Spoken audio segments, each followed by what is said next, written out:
जेव्हा कोणीतरी आपल्या हातात अचानक माईक देतं तेव्हा पोटात असा गोळा येतो की मनात उत्साह संचारतो.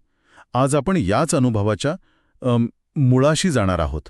आपल्यासमोर the art of confident and effective public speaking या पुस्तकातले काही महत्त्वाचे विचार आहेत. आपला उद्देश फक्त काही टिप्सची यादी करणं नाहीये, तर लोकांसमोर बोलण्यामागे जी भीती असते आणि त्यावर मात करून एक प्रभावी वक्ता बनण्याची जी प्रक्रिया आहे ती समजून घेणं आहे. आणि या पुस्तकाचं वैशिष्ट्य हे आहे की ते फक्त बोलण्याच्या तंत्रावर नाही तर बोलणाऱ्याच्या मानसिकतेवर जास्त लक्ष केंद्रित करतं. बरोबर. आणि हे खूप महत्वाचं आहे, कारण लोकांसमोर बोलणं ही काही फक्त म्हणजे मोठ्या नेत्यांची किंवा वक्त्यांची मक्तेदारी नाहीये. नाही, अजिबात नाही. ऑफिसमध्ये आपल्या टीमसमोर प्रेझेंटेशन देण्यापासून ते एखाद्या अगदी कौटुंबिक कार्यक्रमात 2 शब्द बोलण्यापर्यंत हे कौशल्य आपल्या रोजच्या आयुष्याचा भाग आहे. अगदी. आणि सगळ्यात दिलासा देणारी गोष्ट म्हणजे ही काही जन्मजात मिळणारी देणगी नाही. हे एक कौशल्य आहे जे कोणीही, अगदी कोणीही शिकू शकतं. आणि सरावाने त्यात प्रावीण्य मिळवू शकतं. हो, बरोबर. म्हणजे सुरुवात कुठूनही करता येते. मग या प्रवासाची पहिली पायरी कोणती? पुस्तकात ह्या कौशल्याचे काही फायदे सांगितले आहेत, जसे की चांगले मित्र बनवणे, समाजात अधिक प्रभावीपणे काम करणे, करिअरमध्ये पुढे जाणे. हो, पण हे फायदे मिळवण्यासाठी सुरुवात कशी करावी? सुरुवात होते मानसिक तयारीने. पुस्तकात 3 मूलभूत विचारांवर भर दिला आहे. अच्छा. पहिला विचार म्हणजे हे मान्य करणे की हे एक शिकण्याचं कौशल्य आहे, म्हणजे पोहायला किंवा सायकल चालवायला शिकण्यासारखंच. सुरुवातीला भीती वाटेल, चुका होतील. अगदी, पण सरावानेच आत्मविश्वास येईल. दुसरा विचार म्हणजे आपलं ध्येय स्पष्ट असणं. मला एक चांगला वक्ता का बनायचा आहे? या प्रश्नाचं प्रामाणिक उत्तर स्वतःला देणं गरजेचं आहे. कदाचित आपल्याला ऑफिसमध्ये प्रमोशन हवं असेल किंवा आपले विचार लोकांपर्यंत पोचवायचे असतील. बरोबर, हे ध्येय आपल्याला प्रेरित करतं. आणि तिसरा विचार? तिसरा आणि मला वाटतं सगळ्यात महत्वाचा विचार म्हणजे यशस्वी होण्याचा दृढ निश्चय. दृढ निश्चय? हो, मी हे करू शकतो हा विश्वास मनात रुजवणं. जर आपण सुरुवातीलाच नकारात्मक विचार केला की अरे हे मला जमणार नाही किंवा लोक माझ्यावर हसतील, तर आपली प्रगती तिथेच थांबते. बरोबर. त्यामुळे एक सकारात्मक दृष्टिकोन आणि सरावाची एकही संधी न सोडण्याची तयारी हीच खरी सुरुवात आहे. दृढ निश्चय आणि सराव या 2 शब्दांमध्ये किती ताकद आहे हे दाखवणारी एक अप्रतिम कथा या पुस्तकात. हो, मारिओ लाजो यांची. हो, लाजो हे हवानामध्ये एक यशस्वी वकील होते, पण त्यांना एक मोठी समस्या होती. त्यांना लोकांसमोर बोलायची प्रचंड भीती वाटायची. कोर्टात युक्तिवाद करणं वेगळं, पण भाषण देण्याच्या कल्पनेनेच त्यांच्या हातापायाला घाम फुटायचा. त्यांना सतत वाटायचं की जर माझं भाषण फसलं तर लोक माझ्यावर हसतील आणि एक वकील म्हणून माझी सगळी प्रतिष्ठा धुळीला मिळेल. हो, आणि याच भीतीवर घाला घालणारी एक परिस्थिती त्यांच्यासमोर उभी राहिली. त्यांना हवाना कंट्री क्लबच्या संस्थापकाच्या 50व्या वाढदिवसानिमित्त भाषण देण्यासाठी आमंत्रण करण्यात आलं. ही त्यांच्यासाठी एक मोठी संधी होती, पण तितकीच मोठी भीतीही होती. नक्कीच. हो, पण यावेळी त्यांनी पळून न जाता त्या भीतीचा सामना करायचं ठरवलं. ते या एका भाषणाच्या तयारीसाठी थेट न्यूयॉर्कला आले, डेल कार्नेगी यांच्याकडे प्रशिक्षण घेण्यासाठी. एका भाषणासाठी न्यूयॉर्कला? हो, विचार करा. तब्बल 3 आठवडे रोज रात्री ते 3 ते 4 वेळा बोलण्याचा सराव करायचे. त्यांनी स्वतःला पूर्णपणे झोकून दिलं होतं.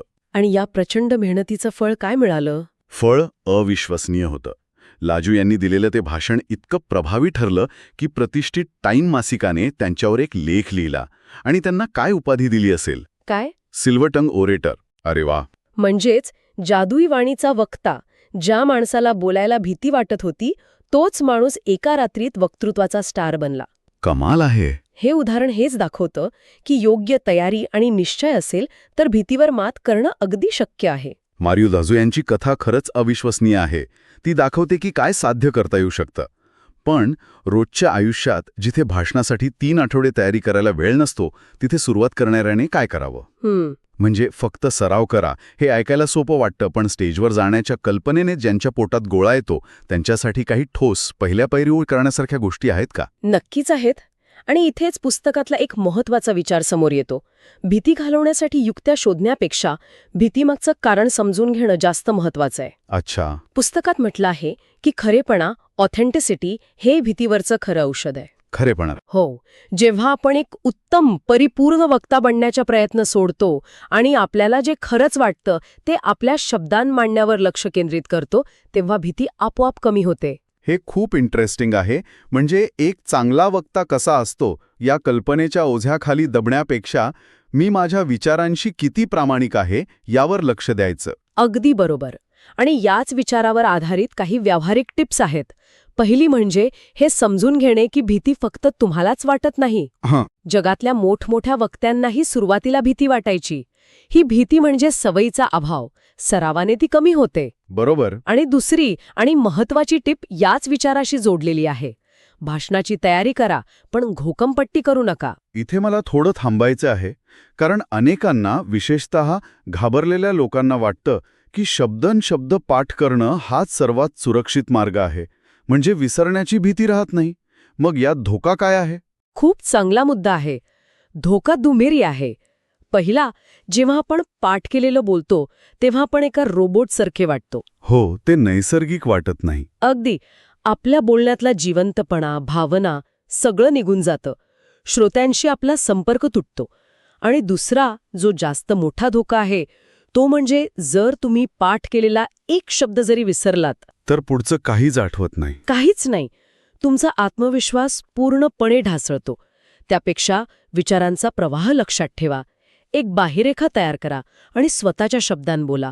ते अधिक नैसर्गिक आणि प्रभावी वाटेल. म्हणजे परिपूर्ण शब्द लक्षात ठेवण्याऐवजी प्रामाणिक विचार मांडण्यावर भर द्यायचा. याच विचारातून पुढची टीप येते का की आपल्या आवडीच्या विषयावर बोला? हो. जेव्हा तुम्ही अशा विषयावर बोलता ज्याबद्दल तुमच्या मनात आवड आहे, पॅशन आहे, तेव्हा तुम्हाला शब्द शोधावे लागत नाहीत. ते आपोआप येतात. तुमचा उत्साह, तुमची ऊर्जा श्रोतांपर्यंत पोचते. आणि शेवटची टीप म्हणजे देहबोली. Body language. हो. बोलण्यापूर्वी एक दीर्घ श्वास घ्या, सरळ उभे रहा आणि श्रोत्यांशी डोळ्यांनी संपर्क साधा. ही कृती फक्त आत्मविश्वासाचं प्रदर्शन नाही, तर ती प्रत्यक्षात आत्मविश्वास वाढवते. या सगळ्या टिप्सचा सार एकच आहे: बनावटपणा टाळा आणि खरेपणा स्वीकारा. अगदी. म्हणजे तयारी करताना काय करायचं हे स्पष्ट आहे, पण काय करू नये याचं यापेक्षा चांगलं उदाहरण असूच शकत नाही, जे पुस्तकात वास बुशनेल यांच्या बाबतीत घडलं. हो, वास बुशनेल ही एक सावध करणारी कथा आहे. बरोबर. ते इक्विटेबल लाईफ ॲश्युरन्स सोसायटीचे उपाध्यक्ष होते आणि त्यांना 2000 लोकांच्या मोठ्या समूहासमोर भाषण द्यायचं होतं. 2000 लोक? हो. आणि त्यांनी तयारी करताना नेमकी तीच चूक केली ज्याबद्दल आपण आत्ता बोलत होतो. त्यांनी आपलं भाषण शब्दनशब्द पाठ केलं. इतकंच नाही तर आरशासमोर उभं राहून प्रत्येक हावभाव, प्रत्येक वाक्य कोणत्या टोनमध्ये म्हणायचं, कुठे थांबायचं याचा कसून सराव केला. त्यांना वाटलं की ही तर हो, पण जेव्हा ते स्टेजवर गेले, त्या 2000 लोकांच्या नजरा त्यांच्यावर खेळण्या आणि सगळं काही विसरले. अरे देवा. त्यांच्या डोक्यात पूर्ण अंधार पसरला. ते पाठ केलेलं पहिलं वाक्य आठवण्याचा प्रयत्न करत होते आणि त्या गोंधळात नकळत एक पाऊल मागे गेले. पुन्हा प्रयत्न केला, पुन्हा एक पाऊल मागे. बापरे. हो. आणि तिसऱ्या चौथ्या प्रयत्नात ते स्टेजच्या काठावर पोचले आणि सरळ खाली पडले. आणि अर्थातच सगळे श्रोते जोरजोरात हसू लागले असतील. हो ना. बुशनेलसाठी तो क्षण इतका अपमानकारक होता की त्यांनी नोकरी सोडण्याचा निर्णय घेतला. काय भयानक अनुभव असेल तो. यातून ते बाहेर कसे आले? इथे त्यांच्या वरिष्ठांनी खूप महत्वाची भूमिका बजावली. त्यांनी बुशनेल यांचा राजीनामा स्वीकारला नाही, उलट त्यांना धीर दिला. अच्छा. त्यांना पुन्हा प्रयत्न करायला सांगितलं. त्यांच्या पाठिंब्यामुळे बुशनेल यांनी स्वतःवर पुन्हा विश्वास ठेवला आणि पुढे जाऊन ते त्यांच्या क्षेत्रातील सर्वोत्तम वक्त्यांपैकी एक बनले. वा. या कथेतून 2 गोष्टी शिकायला मिळतात. एक, घोकंपट्टी आणि परिपूर्णतेचा ध्यास किती धोकादायक ठरू शकतो. आणि दुसरी की एक अपयश म्हणजे शेवट नसतो, ती शिकण्याची एक संधी असू शकते. अगदी. बुशनेल यांची कथा हेच सांगते की परिपूर्ण होण्याच्या प्रयत्नात आपण किती फसू शकतो. यातून एक प्रश्न निर्माण होतो: जर परिपूर्णता हे ध्येय नसेल तर मग काय आहे? म्हणजे भीतीवर मात करून फक्त स्टेजवर उभं राहणं पुरेसं नाही, आपलं बोलणं लोकांपर्यंत पोहोचलं सुद्धा पाहिजे. मग निर्भयतेकडून प्रभावीपणाकडे जाण्याचा मार्ग काय आहे? यासाठी पुस्तकात एक साधा पण खूप महत्वाचा नियम सांगितला आहे. तो म्हणजे अशा विषयावर बोला ज्याबद्दल बोलण्याचा तुम्ही हक्क मिळवला आहे. बोलण्याचा हक्क मिळवणे हे जरा म्हणजे काय नेमकं? याचा अर्थ आहे अशा विषयावर बोलणे ज्यावर तुम्ही फक्त वरवरची माहिती गोळा केलेली नाही, तर ज्याचा तुम्ही स्वतः अनुभव घेतला आहे, ज्यावर तुम्ही खोलवर विचार केला आहे. अच्छा. इथे मिस्टर जॅक्सन यांचं उदाहरण खूप समर्पक आहे. त्यांनी एकदा एका मासिकातील लेखावर आधारित भाषण देण्याचा प्रयत्न केला. लेखाचं शीर्षक होतं, यशस्वी होण्यासाठी तुमच्याकडे फक्त 10 वर्षे आहेत. पण तो प्रयत्न पूर्णपणे फसला. हो, कारण ते फक्त दुसऱ्याचे विचार मांडत होते. त्यांच्या बोलण्यातून, देहबोलीतून हे स्पष्ट दिसत होतं की हा त्यांचा स्वतःचा अनुभव किंवा विश्वास नाही. बरोबर. मग त्यांच्या प्रशिक्षकांनी त्यांना सांगितलं की लोकांना मासिकाच्या लेखाबद्दल नाही, तर तुमच्याबद्दल, तुमच्या अनुभवांबद्दल ऐकायचं आहे.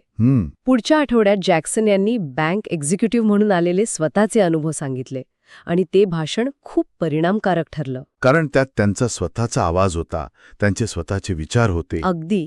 त्यांनी त्या विषयावर बोलण्याचा हक्क मिळवला होता. म्हणजे पुस्तकी ज्ञान सांगण्याऐवजी स्वतःच्या अनुभवाच्या तिजोरीतून काहीतरी बाहेर काढणं महत्वाचं आहे. होय, आणि हा हक्क मिळवण्यासाठी काही गोष्टी करता येतात. एक म्हणजे फोकस, ज्याला पुस्तकात रिझर्व्ह पॉवर म्हटलं आहे. रिझर्व्ह पॉवर म्हणजे गाडीत राखीव असलेलं इंधन, तसा काहीसा प्रकार आहे का हा? अगदी तसंच. याचा अर्थ असा की तुम्हाला जेवढं बोलायचं आहे त्यापेक्षा कितीतरी जास्त माहिती आणि ज्ञान तुमच्याकडे असायला हवं. अच्छा. समजा तुम्हाला 10 मिनिटं बोलायचं असेल, तर तुमच्याकडे त्या विषयावर 1 तास बोलता येईल एवढी तयारी हवी. पण ती सगळी माहिती बोलायची नाहीये. नाही, अजिबात नाही. पण ती तुमच्या डोक्यात असल्यामुळे तुमच्या बोलण्यात एक प्रकारचा आत्मविश्वास, एक वजन येतं.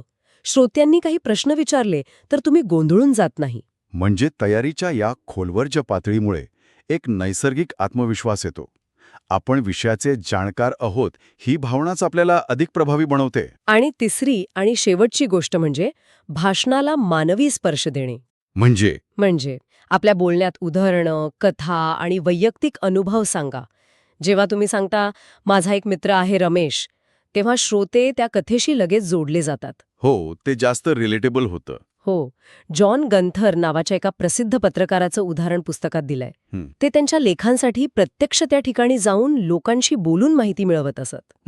त्यामुळे त्यांच्या लेखनात जो जिवंतपणा यायचा, तोच जिवंतपणा आपल्या भाषणात स्वतःचे अनुभव वापरून आणता येतो. अप्रतिम. म्हणजे आजच्या चर्चेचा सार काढायचा झाला तर लोकांसमोर बोलण्याची भीती वाटणं हे अगदी सामान्य आहे. हो, आहे. पण परिपूर्ण होण्याचा ध्यास सोडून आपल्या विचारांशी आणि अनुभवांशी प्रामाणिक राहून बोलण्याचा प्रयत्न केला तर ही भीती कमी होते. अगदी. भूकंपट्टी करण्याऐवजी स्वतःच्या शब्दात, आवडीच्या विषयावर आणि स्वतःचे अनुभव वापरून बोलल्यास ते अधिक प्रभावी ठरतं. बरोबर. आणि शेवटी हे लक्षात ठेवायला हवं की प्रभावीपणे बोलणं म्हणजे फक्त माहिती देणं नाही.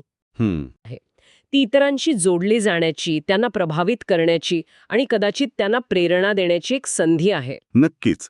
आणि जाता जाता ऐकणाऱ्यांसाठी एक विचार. जर उद्या तुम्हाला 5 मिनिटांसाठी तुमच्या आयुष्यातील एखाद्या अनुभवावर बोलायला सांगितलं, तर तुम्ही अशी कोणती गोष्ट सांगाल जी ऐकणाऱ्याच्या कायम लक्षात राहील?